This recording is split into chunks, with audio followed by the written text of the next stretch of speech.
علی بھائی اگلا سوال ہے، وہ کون کون سے خوش نصیب لوگ ہیں جن کو قیامت کے دن اللہ تعالیٰ کے عرش کا سایہ نصیب ہوگا؟ اللہ کرے جی ہم سب کو نصیب ہو. ہم تو پہلی دعا یہ کریں گے.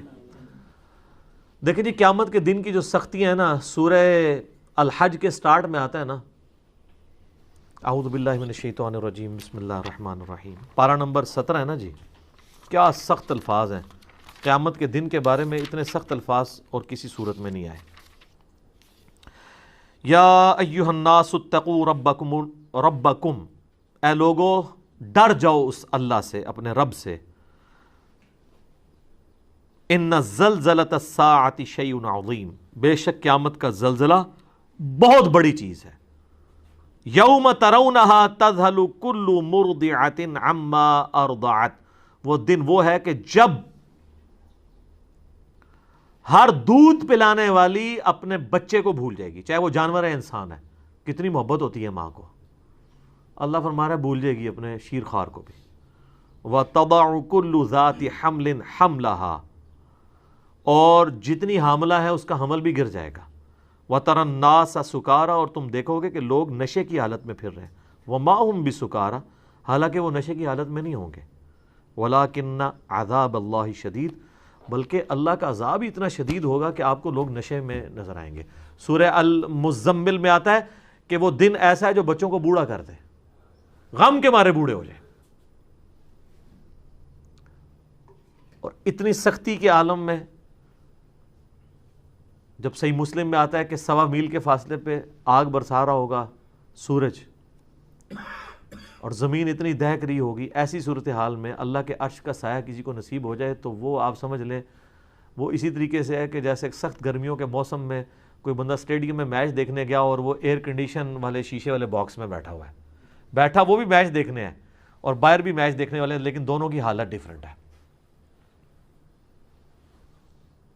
اللہ کے عرش کا سایہ تو اسی طریقے سے پھر آپ کے لیے جو کچھ میدان معاشر میں ہو رہا ہے وہ ایک انٹرسٹ اور انجوائمنٹ سے زیادہ کچھ نہیں ہوگا، تکلیف نہیں ہوگی. اور یہ نہ سمجھیے گا کہ یہ کوئی دن ایک آدھ دن ہے. قرآن میں ہے 50,000 سال کا دن ہے سورۃ الحاقہ میں. سر دنیا کی زندگی 60-70 سال، اور وہ صرف قیامت کا دن 50,000 سال کا. ابھی وہ آخرت کا عذاب والا تو معاملہ انفینٹ باقی ہے. اگر انسان کو دنیا میں نیک زندگی گزارنے کے اوپر آخرت کے جو ایک دن ہے قیامت کا دن اس کا ریلیف بھی مل جائے، بعد میں جنت نہ بھی دی جائے، اس کی لائف ٹائم اچیومنٹ ہے. امیجن کریں نا 50,000 سال، یا تو 50 منٹ نہیں کوئی عذاب برداشت کر سکتا. لوگ کہنے کو تو کہہ دیتے ہیں، لیکن اگر کسی کو فزیکلی مثال دی جائے نا کہ فجر چھوڑنے پہ اگر تمہیں ایک 10 فٹ بائی 10 فٹ کے کمرے میں بند کیا جائے جس میں 1000 کوبرا سانپ، 1000 بچھو ہوں، اور اس کمرے کا ٹیمپریچر بھی جو ہے وہ 60 ڈگری سینٹی گریڈ تک کر دیا جائے، وہ قیامت کو تو چھوڑ دیں. بخاری مسلم میں حدیث ہے کہ دنیا کی آگ سے 70 گنا زیادہ وہ تیز ہے. تو یہاں کوئی امیجن نہیں کرے گا کہ ایک کمرہ، اتنے سانپ، اتنے بچھو. اور یہ دنیا کے بچھو سانپ تو آپ مار بھی سکتے ہیں، آخرت کے تو آپ مار بھی نہیں سکتے، ان کو تو موت بھی نہیں آئے گی. ادھر آپ خود بھی اپنے آپ کو نہیں مار سکتے. ثم لا يموت فیہا ولا یحیا، نہ تو پھر زندوں میں ہوگا نہ مردوں میں. تو ایسی صورتحال میں اگر اللہ کے عرش کا سایہ نصیب ہو جائے تو بہت بڑی کامیابی ہے. بخاری اور مسلم میں حدیث ہے کہ قیامت والے دن اللہ کے سائے کے سوا کوئی سایہ نہیں ہوگا. محدثین نے اس کی تعویل کی ہے کہ اللہ کے سائے سے مراد اللہ کے عرش کا سایہ ہے. تو پھر آپ علیہ السلام نے فرمایا کہ البتہ 7 قسم کے لوگ ہیں جنہیں اللہ کے عرش کا سایہ نصیب ہوگا. پہلے نمبر پہ فرمایا عادل حکمران. سب سے مشکل کام ہی ہے سر. اس لیے میں کہتا ہوں کہ جو حکمران ہے یا چیف جسٹس ہے وہ اللہ کی کرسی پہ دنیا میں بیٹھا ہوا ہے، کیونکہ اللہ نے میزان نازل کیا ہے نا. اللہ کہتا ہے کہ میں قسط قائم کرنے والا ہوں، میں نے کتابیں نازل کی اور عدل کا ترازو اتارا ہے دنیا کے اندر کہ تم انصاف کرو. انبیاء کے آنے کا مقصد یہ ہے. اللہ نے اپنے اوپر اپنی توحید کے اوپر گواہ کیا ہے انصاف کرنے والوں کو. وَأُولُو الْعِلْمِ قَائِمًا بِالْقِسْطِ، اہل علم جو انصاف پہ قائم لوگ ہیں. عادل حکمران. چلیں ہم تو اس کیٹیگری میں حکمرانی والے معاملے میں نہیں، لیکن اس کی آپ کورالریز بنائیں گے کہ آپ اگر کسی ایک علاقے کے اوپر آپ کی چھوٹی سی حکمرانی ہے، کونسلر ہیں یا ایم این اے، تو آپ اپنے اس کے اوپر اگر عدل کرنے والے ہیں. البتہ جج جو ہے نا وہ اس کو پریکٹس کر سکتا ہے کہ وہ انصاف کرے تو قیامت والے دن اللہ کے عرش کا سایہ حاصل کر لے. دوسرا فرمایا کہ وہ شخص جس نے جوانی میں عبادت کر لی, توبہ کی روش اختیار کر لی, در جوانی توبہ کردن شیوہ پیغمبری, بڑھاپے میں تو شیر بھی شکار کرنا چھوڑ دیتا ہے, وہ لوگوں کا بچا ہوا شکار کرتا ہے. جوانی کے اندر عبادت کرنا یہ مشکل کام ہے, کیونکہ ماں کہتی ہے میں دودھ نہیں بخشاں گی, باپ کہتا ہے جی تو جوانی چی روگ لا لیا, داڑھی رکھ لے, کہتے ہیں روگ لگا لیا. کوئی عورت پردہ شروع کر دے تو اس کو ڈرایا جاتا ہے کہ تجھے رشتہ نہیں ملے گا. اچھا کیا دنیا میں اس طرح تو گزارا کرے گی؟ جوانی میں جو روش اختیار کرے توبہ کی. تیسرا فرمایا کہ ایسا شخص جس کا دل مسجد میں اٹک رہا ہو, ایسا اٹکے کہ وہ یعنی مسجد سے نکلے تو گویا جس کو کہتے ہیں نا مچھلی پانی سے نکل آئی ہے, دوبارہ مسجد میں جانے کی کوشش کرے. وہ تو بخاری مسلم میں حدیث ہے کہ جو شخص نماز کے انتظار میں بیٹھا ہوتا ہے وہ بھی نماز کے اندر شمار ہوتا ہے, حالانکہ بیٹھا انتظار میں ہے. تو مسجد میں جس کا دل اٹک رہا ہو تو اس کو بھی اللہ کے عرش کا سایہ نصیب ہوگا انشاءاللہ. چوتھا وہ شخص جو اکیلے میں بیٹھ کے اللہ کو یاد کرے اور اس کی آنکھوں سے آنسو نکل آئے, اللہ کے خوف کی وجہ سے, اس کی محبت کی وجہ سے, کسی کے سامنے نہیں. کسی کے سامنے تو ماشاءاللہ آپ دیکھ رہے ہیں کئی علماء ٹی وی پہ آ کے رو رو کے دعائیں کرواتے ہیں. تو اللہ نہ کرے کہ کبھی ایسی نوعیت آئے کہ ہمیں کسی کے سامنے اس طرح رونا پڑے. ہاں ایک یہ ہے کہ بندہ دعا کروا رہا ہے, فی البدی ایک اس کو رکت طاری ہو گئی ہے, لیکن کئی آپ دیکھتے ہیں وہ سٹارٹ جو ہے نا وہ شکل سے بناتے ہیں اور وہ سٹارٹ ہی اس سے لیتے ہیں سیدھا چوتھے گیرج. اور کئی آپ دیکھیں گے کہ ان کے آنسو نہیں نکل رہے, رو رہے ہوتے ہیں, آنسو نہیں نکل رہے ہوتے. وہ اس لیے کہ وہ رو نہیں رہے ہوتے. وہ کہتے ہیں جی وہ بزرگ فرماتے ہیں کہ اگر رونا نہ آئے تو رونے جیسی شکل بنا لو. میرے ایک یوٹیوب پہ کلپ بھی ہے رونے والی شکل بنانا. تو کہتے ہیں اچھا اس کی دلیل وہ دیتے ہیں کہ اچھوں کی شکل بھی اللہ کو اچھی رکھتی ہے. اے دلیل ہے جی ہوتی. پھر ان کو وہ ساری باتیں بھول جاتی ہیں کہ آپ نے ریاکاری نہیں کرنی, ایکٹنگ نہیں کرنی, منافقت نہیں کرنی. یہ رونے والی شکل آپ ضرور بنائیں لیکن اکیلے میں بیٹھ کے. پبلک کے سامنے جب آپ رونے والی شکل بنائیں گے اور آپ کو رونا نہیں آ رہا تو آپ کے اوپر منافقت کا فتویٰ لگے گا سیدھا سیدھا. ہم نہیں لگاتے, آپ خود لگا لیں اپنے اوپر. تو چوتھا وہ شخص جو اکیلے میں اللہ کو یاد کرے اور اس کی آنکھوں سے آنسو نکلے.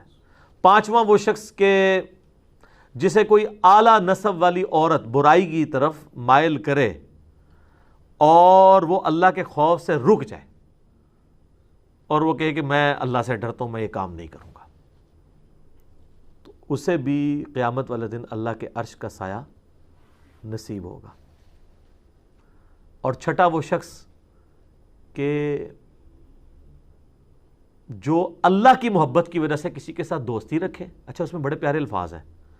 وہ جب بھی اس کو ملے اللہ کی محبت کی وجہ سے ملے, اور جب بھی وہ آپس میں اکٹھے ہوں تو اللہ کی محبت پر اکٹھے ہوں, اور جب بھی جدا ہوں اللہ کی محبت پہ جدا ہوں. جس طرح میں سمجھتا ہوں میرے ساتھ جتنے لوگ اٹیچ ہیں, ہم جب کبھی بھی اکٹھے ہوتے ہیں اللہ کے لیے اکٹھے ہو رہے ہوتے ہیں. اس کیٹیگری میں نے تو اللہ کے شکر میں امید کرتا ہوں کہ میں بھی اپنے بھائیوں سے, یہ میرے بھائی جو مجھ سے دوسرے شہروں سے بھی ملنے آتے ہیں نا, وہ فقط اللہ کے لیے ملنے آتے ہیں. تو اس کیٹیگری میں تو ہم فال کر سکتے ہیں بڑی آسانی کے ساتھ کہ جب بھی وہ اکٹھے ہوں تو اللہ کی محبت کی وجہ سے ہوں. ذرا میرے ساتھ کسی کو کوئی منفعت تو نہیں ہے نا, مجھے کسی سے کچھ چندہ لینا ہے.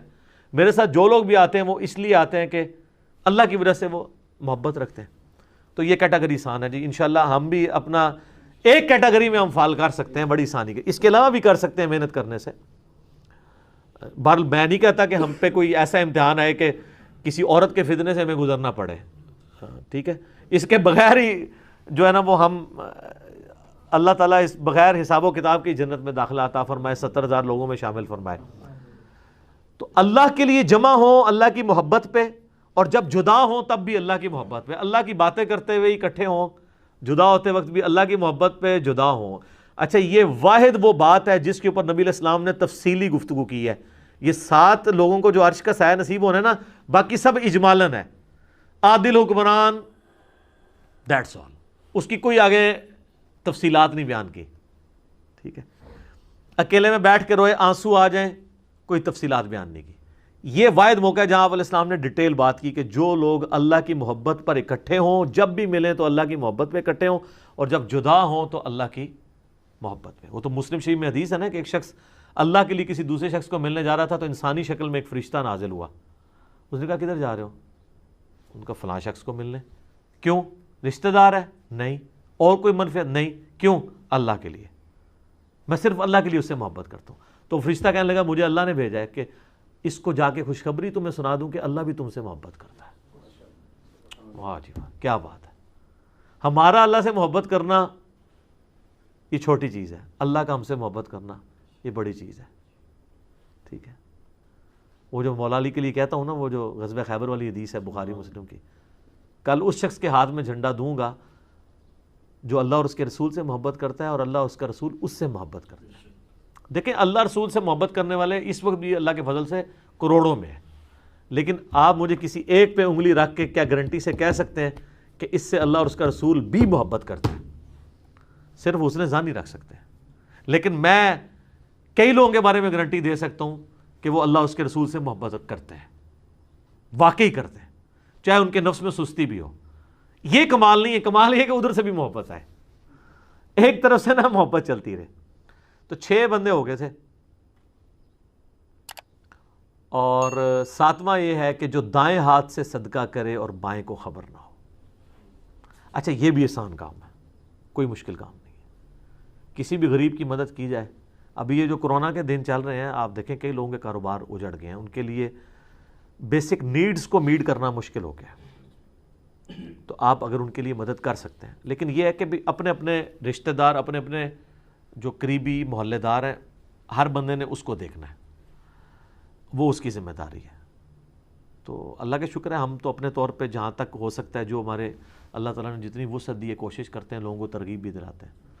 تو یہ 7 کے 7 لوگ جو ہیں، وہ کوئی بھی ان میں سے کسی ایک کیٹیگری میں فال کر گیا تو اس سے اللہ کے عرش کا سایہ نصیب ہوگا، لیکن اس کے ساتھ یہ لازمی چیز ہے کہ وہ باقی معاملات کو بھی لے کے چلتا ہو۔ یہ نہیں ہے کہ وہ اللہ کی راہ میں صدقہ اور خیرات تو کر رہا ہے، نماز کوئی نہیں پڑھ رہا۔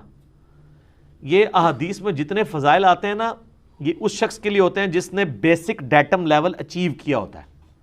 مثلا اگر میں آپ کو کہوں کہ آپ پاکستان میں کاروبار شروع کریں گے، اس کے لیے یہ شرائط ہیں، تو یہ انڈرسٹوڈ ہوگا کہ آپ کو جو آئین پاکستان جس چیز کا اختیار دیتا ہے اس کے اندر اگر آپ فال کر رہے ہیں، مثلا میں کہوں کہ ہاں بینک میں اکاؤنٹ کھول سکتے ہیں، اب یہ انڈرسٹوڈ ہے کہ اگر آپ کے پاس پاکستان کا شناختی کارڈ ہے، شناختی کارڈ کے بغیر اکاؤنٹ نہیں کھلتا، ٹھیک ہے، یہ انڈرسٹوڈ ہے۔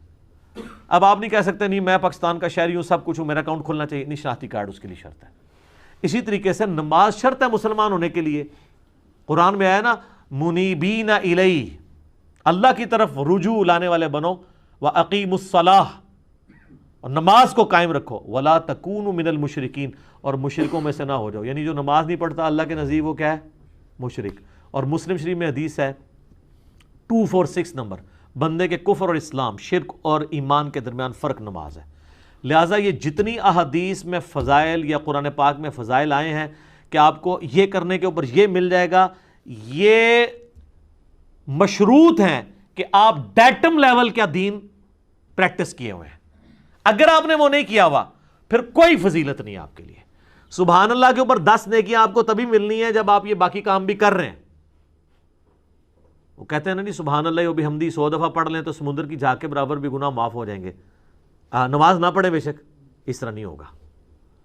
اس کو سپورٹی وہ مسلم شریف کی حدیث ہے، اگر کبیرہ گناہوں سے بچا جائے تو ایک جمعے سے دوسرا جمعہ، ایک رمضان سے دوسرا رمضان، اور ایک نماز سے دوسری نماز درمیان کے تمام گناہوں کا کفارہ ہے۔ یہ حضور علیہ السلام نے کلیئر کر دیا، اگر کبیرہ سے بچا جائے۔ اگر کوئی کہ جی میں ایک جمعہ پڑھ لوں اگلا جمعہ پڑھ لوں، تو حضور نے کیا کہا؟ کبیرہ گناہوں سے۔ تو نماز چھوڑنے سے بڑا کوئی کبیرہ گناہ ہے؟ شرک کے بعد دنیا میں سب سے بڑا گناہ نماز چھوڑنا ہے۔ اچھا، ایک رمضان سے دوسرا رمضان، پھر تو لوگ ہیں کہ بس رمضان میں نمازیں پڑھ لو، روزے رکھ لو، اگلے رمضان میں کر لو، بیچ والے سارے معاف، جس طرح اکثریت مسلمانوں کی ہے۔ لیکن حضور نے کہا اگر بیچ میں کوئی کبیرہ گناہ نہیں کیا، اور ایک نماز سے دوسری نماز درمیان کے گناہوں کا کفارہ ہے اگر کبائر سے بچا جائے۔ کبیرہ گناہوں کی توبہ جو ہے صرف معافی سے ہوگی، وہ آٹومیٹکلی معاف نہیں ہوتے ہیں نیکیوں کے اگینسٹ، بلکہ وہ توبہ کرنے سے، اپنی اصلاح کرنے سے معاف ہوتے ہیں۔ لہذا جتنے فضائل قرآن و حدیث میں آئے نا کہ آپ کو یہ پڑھنے سے یہ ملے گا، یہ پڑھنے سے یہ ملے گا، یا یہ 7 لوگوں کو اللہ کے عرش کا سایہ ملے گا، یہ سبجیکٹڈ ٹو وہ ساری چیزیں ہیں۔ ورنہ تو یہاں پہ لوگ کتنے دسترخوان چلا رہے ہیں اور وہی سمجھ رہے ہیں کہ ہم کچھ بھی نہ کریں، بے شک حرام کے مال سے دسترخوان چلا رہے ہیں تو ہمیں اللہ تبارک و تعالیٰ قیامت الدین اللہ کے عرش کا سایہ دے دے گا۔ نہیں۔ یا ایک بندہ کہتا ہے میں اکیلے میں بیٹھ کے اللہ کو یاد کیا اور رو دیا، پھر سال بعد جو ہے وہ ایک عید کی نماز پڑھ لی تو مجھے اللہ کے عرش کا سایہ مل جائے گا؟ نہیں، یہ تب ملے گا جب آپ نے وہ بیسکس ساری اچیو کی ہوں گی، اور یہ انڈرسٹوڈ ہوتا ہے۔ اس سے بڑی کیا انڈرسٹوڈ چیز ہو کہ بخاری اور مسلم میں جو کتاب الایمان چیپٹر ہے، دونوں میں حدیث ہے کہ اسلام کی بنیاد 5 چیزوں پہ ہے۔ آپ مجھے بتائیں، آپ کہتے ہیں کہ میں نے ایک بلڈنگ کھڑی کی لیکن اس کی بنیاد کوئی نہیں ہے۔ ایک بلڈنگ 5 ستونوں کے اوپر کھڑی ہو، آپ کو یہ سمجھنا آسان ہوگا جس طرح آپ یہ ہاؤسنگ سکیمز میں یا بیریئر ٹاؤن میں یا ڈیفنس ہاؤسنگ سکیم میں چلے جائیں تو آپ دیکھتے ہیں بڑی بڑی ٹینکیاں ہوتی ہیں، ٹھیک ہے نا۔ پرانی جو تھی نا ان کے نیچے وہ 4 5 ستون ہوتے تھے، اب تو ایک پورا ایک پلر بنایا ہوتا ہے نا۔ آپ وہ 5 ستونوں والی ایک ٹینکی ہے، آپ اس کا ایک ستون گرائیں، ویسے تو 1 کے 2 گرانے سے ہی وہ نیچے آ جائے گی، 5 کے 5 ستون آپ اس کے گرا دیں تو ٹینکی آ گئی نیچے، دھڑام سے سب کچھ ختم۔ اب آپ یہ نہیں کہہ سکتے ٹینکی میں تو اتنی محنت سے پانی جمع کیا تھا ہم نے، اتنی دیر موٹر چلی تھی، اتنے ہارس پاور کی، اتنی بجلی خرچ کی تھی، وہ سارا پانی ضائع گیا، سر ہو گیا جو سامنے دیکھ لو ضائع ہوا ہے جی۔ اب آ جائیں آپ اسلام میں، ایک بندے نے تسبیحیں پھیری، صدقہ اور خیرات کیا، سب کچھ کیا، لیکن اس نے وہ 5 کے 5 ستون گرا دیے، اور سر یہ وہ ستون ہے کہ ایک گرنے سے بھی عمارت نیچے آ جاتی ہے، ایک کے اوپر بھی کمپرومائز نہیں ہے۔ یہاں 100/100 آپ کو نمبر لینے ہیں۔ بخاری مسلم دونوں میں حدیث ہے، اسلام کی بنیاد 5 چیزوں پہ ہے۔ نمبر 1 لا الہ الا اللہ محمد رسول اللہ کی گواہی دینا، نمبر 2 نماز قائم رکھنا، نمبر 3 زکوٰۃ دینا، نمبر 4 رمضان کے روزے رکھنا، ایک روایت میں نمبر 4 اللہ کی راہ میں حج کرنا اگر استطاعت ہو، اور 5ویں نمبر پہ رمضان کے روزے ہیں، اور ایک روایت میں جو ہے وہ رمضان کے روزے پہلے حج بعد میں، بل یہ 5 چیزیں، یہ 5 بنیادیں جب تک آپ پوری نہیں کریں گے اس وقت تک آپ آگے معاملہ، اور صرف ان 5 پہ بھی نہیں ہے، حقوق العباد کا بھی معاملہ الگ سے ہے۔ قرآن میں جو آیت ہے سورہ نساء میں، جو لوگ یتیموں کا مال ناحق ہڑپ کرتے ہیں اپنے پیٹوں میں دوزخ کی آگ بھر رہے ہیں۔ اب یہ نہیں ہوگا کہ وہ حاجی نمازی ہے تو حرام مال کھانے سے پیٹ میں دوزخ کی آگ نہیں جائے گی، چونکہ اس نے وہ جو ہے وہ 7 عرش کے نیچے اعمال کرنے والوں میں سے ایک عمل اس نے کر لیا ہے، سر وہ 7 کے 7 کر لے۔ دین ٹوٹل پیکج کا نام ہے، یہ پک اینڈ چوز نہیں ہے۔ اور ڈاکٹر سرار صاحب اکثر کہا کرتے تھے نا کہ یہ ٹوٹل پیکج ہے، آپ نے اپنی مرضی کا دین نہیں لینا، ٹھیک ہے۔ تو وہ تو خیر بڑے سخت جملے بولا کرتے تھے کہ یار لینا ہے تو پورا لو، نہیں تو دفع ہو جاؤ، وہ یہ لفظ بولا کرتے تھے۔ اللہ کو تمہاری کوئی ضرورت نہیں ہے، ویسے ہے یہی ہے، دفع ہو جاؤ والی بات ہے۔ اس کو سپورٹنگ وہ چیز ہے، ادخلوا فی السلم کافہ، اے اہل ایمان پورے کے پورے اسلام میں داخل ہو۔ بلکہ اللہ نے تو منافقین کی روش یہ کہی ہے کہ جب حالات سازگار ہوتے ہیں تو وہ تمہارے ساتھ چلتے ہیں، اور جب برے حالات ہوتے ہیں پیچھے ہٹ جاتے ہیں۔ سورہ الحج میں ہی آیا ہے کہ بعض لوگ ہیں وہ دین میں کنارے کنارے پہ چلنے چاہتے ہیں کہ سب کچھ ہیپی ہیپی چلتا ہو، جیسے ہی ذرا تکلیف ہو پیچھے ہو کے بیٹھ جاتے ہیں، کیونکہ تکلیف کے ساتھ معاملات کو لے کے چلنا بہت آسان ہے۔ جیسے ہی مشکل وقت، یہ تکلیف کے ساتھ معاملات کو لے کے چلنا بہت مشکل کام ہے، سوائے ان لوگوں کے لیے جن کو اللہ تعالیٰ توفیق دیتے ہیں۔